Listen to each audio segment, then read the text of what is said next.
you keep saying, maybe this is finally going to be the year that I lose 10 pounds or pick up a new language and move abroad, make X amount of money per year. When I break through and finally achieve these things, my life is going to change and I'm going to become the person I finally wanted to be. But none of these goals have really stuck. You know you're drawn to self-improvement, but to be honest, sometimes it feels like such a futile effort. And I understand how annoying and absolutely frustrating it feels to be on a hamster wheel of self-improvement without feeling like you're actually getting anywhere. What's the point when all your efforts just seem to make you feel worse about yourself at the end of the day? Almost seems like the people who actually achieve their huge habits and goals that we all collectively look up to seem to be wired differently. And guess what? They kind of are. But you can easily rewire yourself too, and that's what I'm going to talk about in this video. I want to ask you this. What needs to happen for this journey, sometimes arduous and winding, this journey to actual transformation and building an actual life that you're so genuinely proud of, just over the moon about? What needs to happen for this journey to actually have longevity and real growth, a real shot, to not just get off on a false start and then turn into a flop that leaves you feeling more despair and more disappointment in yourself? So I was on this journey myself. I had read hundreds of books across topics and trades to look for first principles and the similar threads between all of them, worked with therapists and tried to find mentors wherever I could, and I've journaled and documented my journey for over 20 years. I kept running into walls until I figured it out, and now I think I can help you speed up your journey. Think of it like a journey, like the first episode of an anime that you know is going to be good. Speaking about great animes, we're also going to talk a bit about Jujutsu Kaisen. I want to talk about the first episode of Jujutsu Kaisen because it made me immediately see parallels in my own self-development and self-help journey. So Itadori is this pretty bright kid, and in the first episode, his grandfather's at the hospital and unfortunately ends up passing away. His grandfather's last words to him are, "You're a strong kid, so try to help others." And through this tragic event, Itadori ingrains this real message, this connection that his grandfather passed down to him in his last words. It cannot be forgotten, no matter if you try to turn away, burn it away from you, etc. You're not going to wake up the next day and forget about that event. It's one of those emotional events in life that forks your future. See, you need a story and a compelling reason that is from the heart. It cannot be for other people or societal expectations or ego-based delusions, and this is something I talk a lot about on my channel. We will never become ourselves by morphing to others, unless your other is a god or a spiritual figure, but we cannot find ourselves by looking at society. We cannot develop the true strength of soul and determination until we take everything within and transmute from within. So Jujutsu Kaisen starts out with this emotional premise. Then he goes on to battle all of the curses, and people wonder what makes him who he is. So think about your own dark nights of the soul. Think about the moments when you really lost something or experienced something that really put everything else into perspective.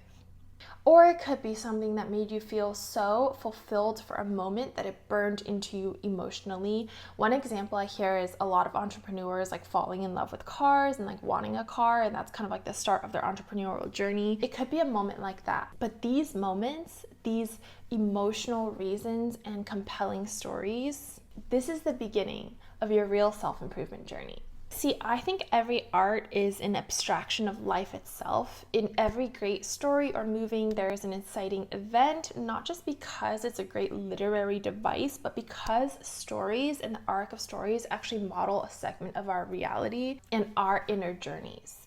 So what are the components of your story, and is it compelling enough? Now, there's another illuminating moment in the first episode of Jujutsu Kaisen that falls exactly into this topic of what you actually need to begin a real self-improvement journey.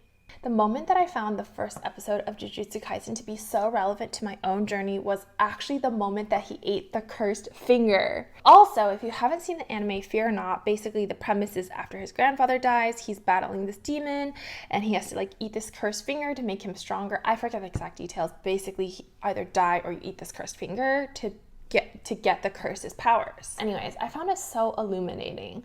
The moment he decided he needed the power, the ability to help others, to save his friends, the ability to fulfill the emotional impact, e.g. the last words of his dying grandfather, so much that he took on all of his own power, including his own cursed power.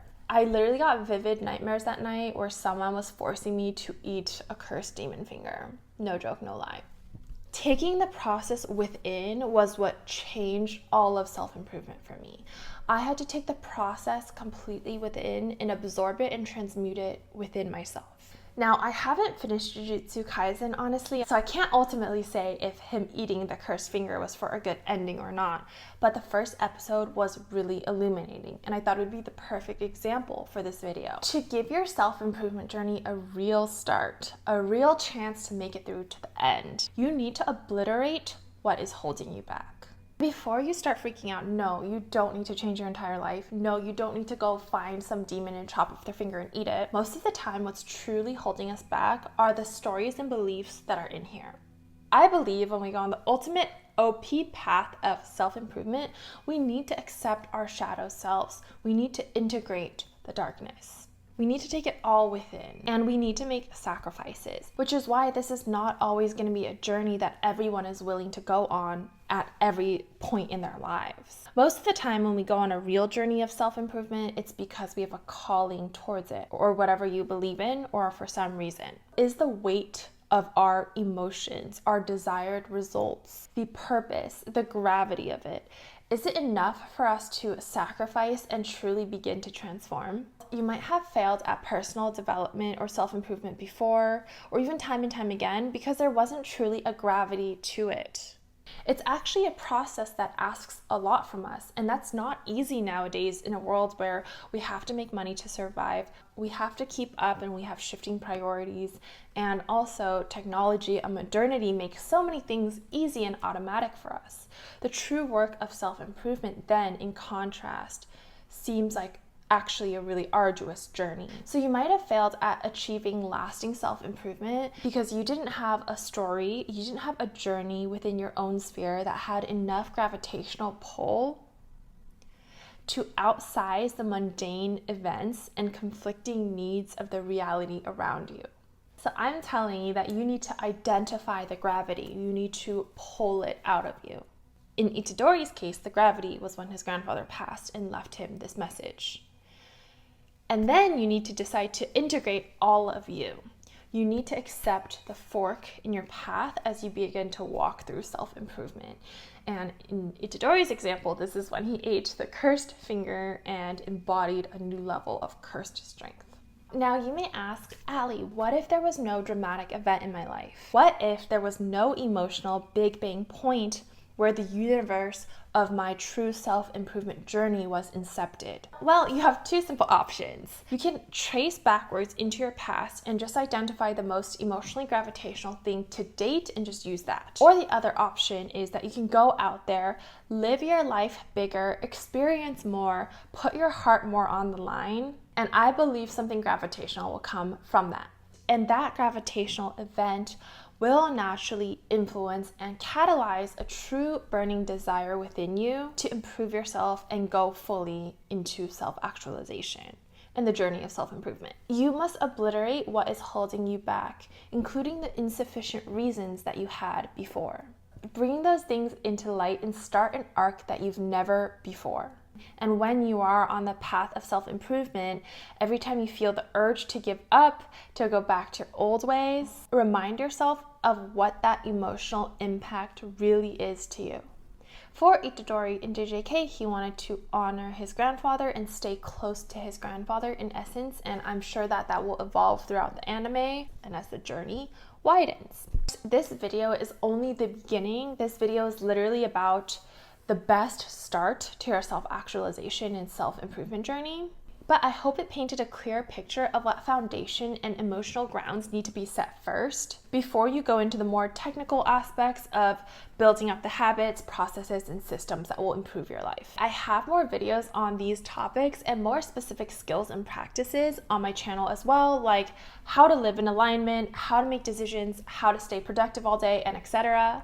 I also do one-on-one coaching, so if you're inspired and curious about that, you can book a call down below.